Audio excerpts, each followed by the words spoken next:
Ang kwento ay nagsisimula sa isang lalaking kinakabahan habang sakay ng tren at pagbaba niya ay nagtatakbo siya ng walang humpay, ngunit natagpuan siya ng isang grupo na parang alam ang kanyang lihim. Pinapalibutan ng grupo ang lugar gamit ang usok at ipinakita ng lalaki ang kanyang di pangkaraniwang kasanayan sa pakikipaglaban at habang nilalabanan ang ilang umaatake, doon ay binato ng mga umaatake ang kanilang mga patalim sa lalaking ito kaya't bumunot siya ng sariling patalim para lumaban. Gumamit naman ang mga umaatake ng mga metal na karayom na tinatawag na sinban, ngunit ang lalaking ito ay may kakaibang reflex at nahuli niya ang mga ito gamit ang kanyang ngipin at ibinalik sa mga umaatake. Sa kasamaang palad ay na-overwhelm ang lalaki dahil sa dami ng kalaban, at nahuli siya ng may kumapit na aparato sa kanyang leeg at hinihila siya ng isang nakakatakot na itsura ng lalaki. Binagsak ng masamang lalaki ang lalaki sa lupa at ginamit ang kanyang espada para tapusin ito. Ginamit ng mga umaatake ang isang aparato para na rin kumpirmahin na na-eliminate na ang kanilang target at umalis sila. Sa ibang lugar, ang isang magsasakang nagngangalang Joe ang nasisiyahan sa buhay sa sakahan, at kalaunan ay bumalik sa bahay para ayusin ang kanyang motorsiklo.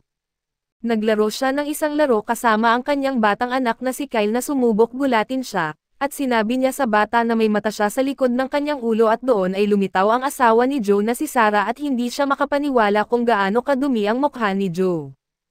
Ipinaliwanag ni Kyle na ang kanyang maskara ay katulad ng suot ng mga oni. Subalit sila ay talagang masasamang tao at binalaan siya ni Joe na baka isipin ng mga oni na isa siya sa kanila, pero sigurado si Kyle na lalaban ang kanyang malakas na tatay kung sakaling habulin sila. Pabirong sinabi ni Joe na hindi siya sigurado kung kaya niyang manalo laban sa mga kathang-isip na karakter, pero sinabi naman ni Sarah na siya ang bahala sa kanila para kay Kyle at binanggit ni Joe na kailangan niyang mapabilis ang pag-aayos ng kanyang motorsiklo, baka sakaling mapasubo si Sarah sa pakikipaglaban sa mga oni. Kinalaunan, isang ulat sa balita ang nagdetalye kung paano nawala ang buhay ng lalaki kanina at tila nag-aalala si Sarah, na baka nga ang mga oni ang may gawa nito at sigurado si Kyle na sila nga ito pero oras na para matulog ang bata. Nag-goodnight na ang bata sa kanyang ina at paalala ni Joe na papalapit na ang kaarawan niya.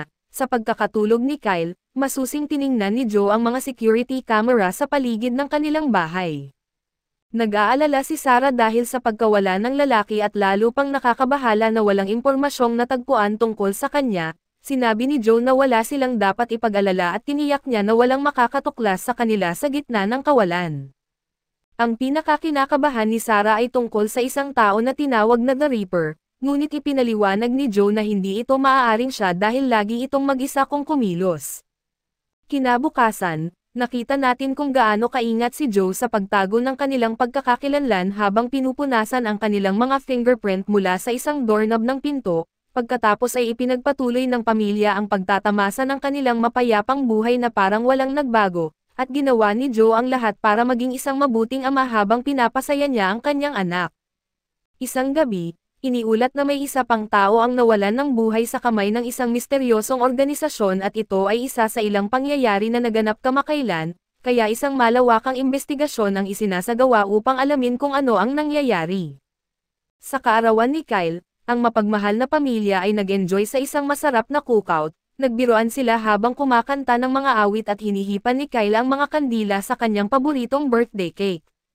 Binuksan ni Kyle ang isang regalo upang ipakita ang video game at binigyan din siya ni Joe ng bagong helmet. Mas gusto ni Joe ito kaysa sa nakakatakot na maskara ng Oni, kaya idineklara ni Kyle na hindi na siya masamang tao at siya na ngayon ay isang bayani. Binanggit ni Sarah na gusto niya lang makita ang normal na mukha ni Kyle at nagyakapan ang buong pamilya ng may pagmamahal. Hindi sila maaaring maging mas masaya kaya't sinabi nila sa isa't isa kung gaano nila kamahal ang bawat isa. Nang gabing iyon ay bumangon si Joe mula sa kama, subalit mahinahon niyang sinabi sa kanyang asawa na manatili lang doon at naglakad si Joe kung saan tila maayos ang lahat, ngunit biglang may lumitaw sa bintana at inatake siya. Bumagsak ang mga umaatake subalit mahusay na nilabanan ni Joe ang ilan sa kanila.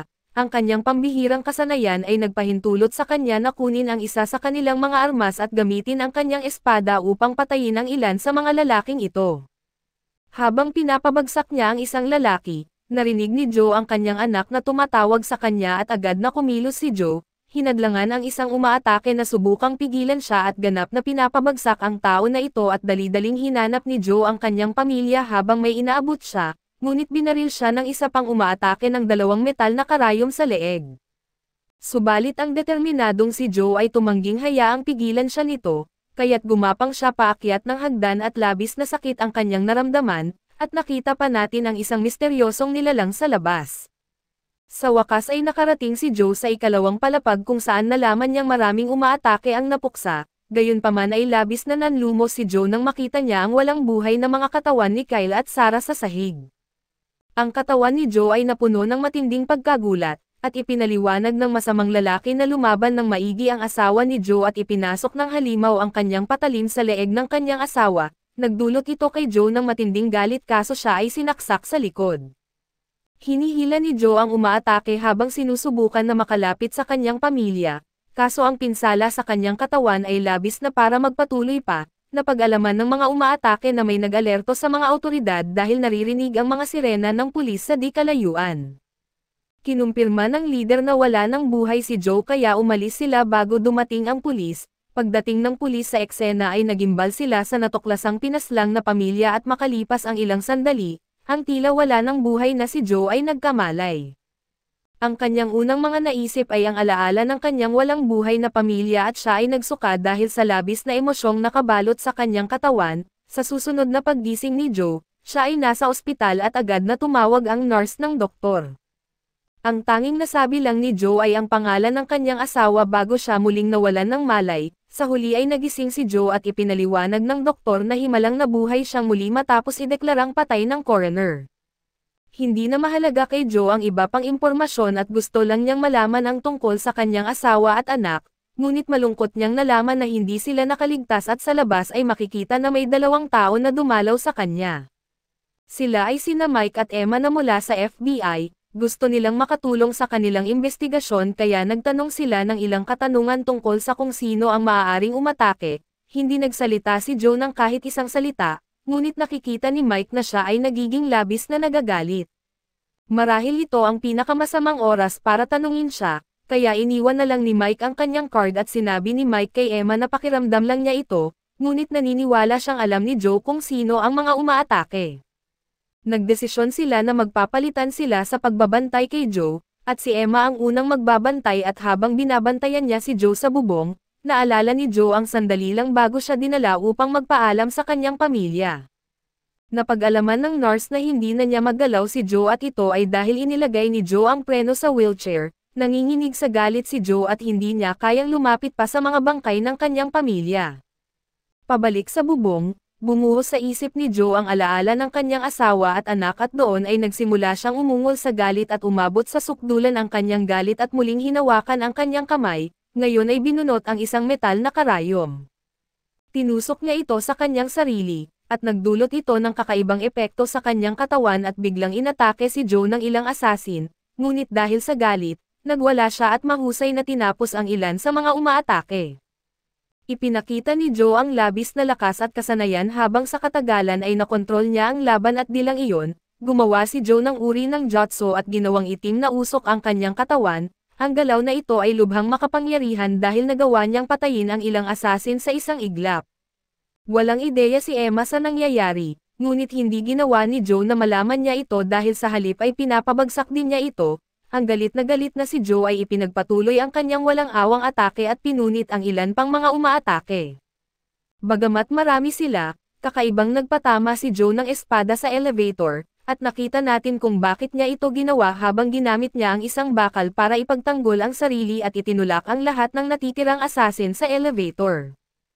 Kahit lubhang nasa ilalim ng bilang, nagiging malinaw na ang mga assassin ay bitag sa loob kasama siya at hindi kabaliktaran. Nakatayo si Joe sa ibabaw ng kanilang mga bangkay habang dumating siya sa isa pang palapag, at nagdulot siya ng takot sa puso ng anumang natitirang kalaban.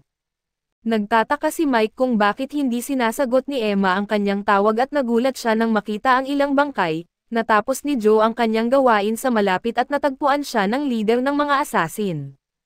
Muling bumalik ang mga alaala sa isipan ni Joe, kaya inatake niya ang leader ng may puot at malinaw na naiiba ang leader na ito kumpara sa iba, dahil maayos niyang naipagtanggol ang kanyang sarili at nagawang maglagay ng aparato sa leeg ni Joe.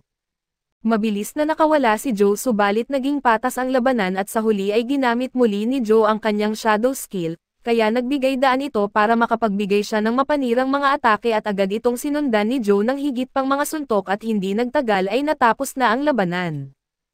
Hiniling ni Joe na malaman kung paano siya at ang kanyang pamilya natunton at paano nila nalaman na siya nga ito, matapang na sinabi ng leader na maaaring baguhin ni Joe ang kanyang itsura hanggat gusto niya, ngunit hindi niya kailanman matatakasan ang kanyang kapalaran. Pagkatapos ay ikinagulat ni Joe ang taong ito at inalis ang kanyang pagkukunwari, hindi na muling nagsalita si Joe mula rito at tinapos na ang buhay ng leader at pagkatapos ay pinuntahan ni Joe ang kanyang pamilya, halos hindi niya makayanan ang tumingin at napaluhod siya sa pagkakabigla. Bumalik si Joe sa bahay at gumawa ng butas sa pader kung saan niya inalis ang isang kahon na kanyang itinago. Nakita natin na naglalaman ito ng ilang bagay kasama na ang isang maskara at tinitigan ni Joe ang isang larawan na muling nagdala ng alaala ng kanyang pamilya. Nakakuha tayo ng huling sulyap sa tahanan ng kanyang pamilya bago ito sinunog ni Joe ng apoy. Pinanood ni Joe habang ang kanyang minsang puno ng pagmamahal at mapayapang buhay ay unti-unting natupok ng apoy at isinuot niya ang maskara. Tinupok ng apoy ang bawat huling alaala subalit makikita natin na napupuno pa rin siya ng pagkagalit. Kaso dito muna matatapos ang episode 1 sa bagong anime na ito, antabayanan po ninyo sa susunod na linggo ang bago nitong episode.